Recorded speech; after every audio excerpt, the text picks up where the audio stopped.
UEFA champions লিগে আজ রাতের সবচেয়ে আকর্ষণীয় লড়াই নিঃসন্দেহে বার্সেলোনা-চেলসি ম্যাচ। দুই দলের জন্যই ম্যাচটি বাঁচা-মরার লড়াই। সেরা আটের জায়গা থেকে মাত্র ২ পয়েন্ট পিছিয়ে থাকায় যে দল জিতবে তারা নকআউট পর্বে যাওয়ার পথে বড় ধাপ ফেলবে। তবে পরিসংখ্যান বলছে ম্যাচটি হবে হাড্ডাহাড্ডি। অপটা সুপার কম্পিউটার সামান্য এগিয়ে রেখেছে চেলসিকে। ব্লুজদের জয়ের সম্ভাবনা ৪১.৭%, আর বার্সেলোনার সম্ভাবনা ৩৪.৫%।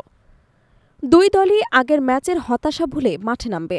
বায়ার্নের মাঠে ৩-১ গোলে হেরে এসেছে চেলসি। অন্যদিকে বার্সেলোনা ক্যাম্প নুতে পিএসজির কাছে হেরেছে ২-১ ব্যবধানে। তবে ইংল্যান্ড সফর বার্সার জন্য বরাবরই ইতিবাচক স্মৃতি বয়ে আনে। প্রিমিয়ার লিগ দলগুলোর মাঠে বার্সেলোনা আগের ৯ অ্যাওয়ে ম্যাচে মাত্র ২টি হার দেখেছে। একটি পেপ গার্দিওলার ম্যানচেস্টার সিটি ২০১৬ আর অন্যটি ক্লপের লিভারপুলের কাছে ২০১৯। তবে স্প্যানিশ দলের বিপক্ষে ইংলিশ ক্লাবগুলোর সাম্প্রতিক রেকর্ড ভয়ঙ্কর। চ্যাম্পিয়ন্স লিগে স্প্যানিশ ক্লাবদের বিপক্ষে শেষ ১০ ম্যাচে ৯টিতে জিতেছে ইংলিশ দলগুলো। ব্যতিক্রম শুধু গত সেপ্টেম্বরে নিউক্যাসলকে হারানো বার্সেলোনা। এরপর ৪ ম্যাচে স্প্যানিশ দলের বিপক্ষে কোনো গোলও হজম করেননি ইংলিশরা। অ্যাটলেটিকার বিপক্ষে আর্সেনার ৪-০ জয়, বিয়ারিয়ালের বিপক্ষে ম্যান সিটির ২-০ জয়, রিয়ালের বিপক্ষে লিভারপুলের ১-০ জয় ও অ্যাটলেটিক বিলবাওয়ের বিপক্ষে নিউক্যাসলসের ২-০ জয়ের রেকর্ড কথা বলে। এখন বার্সার সবচেয়ে বড় ভরসা মার্কাস র্যাশফোর্ড। এই ইংলিশ ফরোয়ার্ড চ্যাম্পিয়ন্স লিগে ধারাবাহিকভাবে দারুণ খেলছে। ৪ ম্যাচে ৪ গোল ও ১ অ্যাসিস্ট। চ্যাম্পিয়ন্স লিগে বার্সার হয়ে প্রথম ৪ ম্যাচে ৫ গোলে অবদান রাখা দ্বিতীয় খেলোয়াড় তিনি। এর আগে এই কীর্তি ছিল কেবল স্টোয়াইচকোভের। জ্বরে ভোগায় আগের লিগ ম্যাচে না খেললেও গুরুত্বপূর্ণ এই লড়াইয়ে র্যাশফোর্ড ফিরেছেন। তবে বার্সা পাচ্ছেন না ফ্রেঙ্কি ডি ইয়ং বালদে, গাভি, পেদ্রি ও টের স্টেগানকে। র্যাশফোর্ডের ফর্মে ভর করেই বার্সেলোনা বর্তমানে উঠছে। চ্যাম্পিয়ন্স লিগে টানা ২৪ ম্যাচ গোল করার রেকর্ড এখন তাদের দখলে। এই সময়ে মোট গোল ৬৭। অন্যদিকে চোটের ধাক্কায় চেলসিও বিপাকে। Cole Palmer, Levi Colwill, Dario Essugo এবং রোমিও লাভিয়া নেই দলে।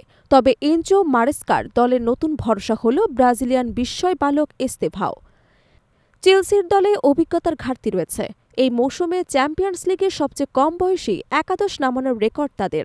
গড় বয়স ২৩ বছর ২৭৮ দিন। ২৩ বা তার কম বয়সী ১৪ জন খেলোয়াড়কে শুরুর একাদশে নামিয়েছে তারা, যা প্রতিযোগিতার ইতিহাসের সর্বোচ্চ। অন্যদিকে শৃঙ্খলা ও অভিজ্ঞতায় বার্সা এগিয়ে। এই মৌসুমে সবচেয়ে বেশি ১২টি হলুদ কার্ড দেখলেও মোট ফাউল করেছে ৩৭টি, পঞ্চমে সর্বনিম্ন। সবচেয়ে বেশি ভিন্ন ৮ জন খেলোয়াড়ের কার্ড পাওয়া প্রমাণ করে বার্সার রক্ষণভাগ সবাই মিলে কাজ করে প্রতিপক্ষকে থামাতে। ইতিহাস অবশ্য চেলসির পক্ষে। ইউসিএলে বার্সেলোনার বিপক্ষে শেষ ৯ দেখায় একটিমাত্র হেরেছে ব্লুজরা। ৬টি ড্র হয়েছে। ২০১৮ সালের ম্যাচে ন্যু ক্যাম্পে ৩-০ ব্যবধানে হারাটাই একমাত্র ব্যতিক্রম। সেই হারেই শেষ ১৬ থেকে বিদায় নিতে হয়েছিল চেলসিকে।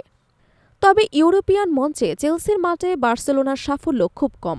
আগের ৮ সফরে একমাত্র জয় ২০০৬ সালে। সেটিও ছিল বিতর্কিত। জন টেরির আত্মঘাতী গোল ও স্যামুয়েলের ইতোর নেপুণ্য পিছিয়ে থেকেও জিতেছিল অতিথিরা।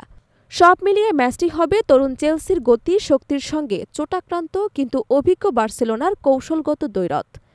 এখন দেখার বিষয় পুরনো শত্রু বার্সেলোনাকে আবারও থামাতে পারেন কিনা চেলসি, নাকি র্যাশফোর্ড নেতৃত্বাধীন বার্সেলোনা আবারও প্রমাণ করবে বড় ম্যাচ তাদের আধিপত্য।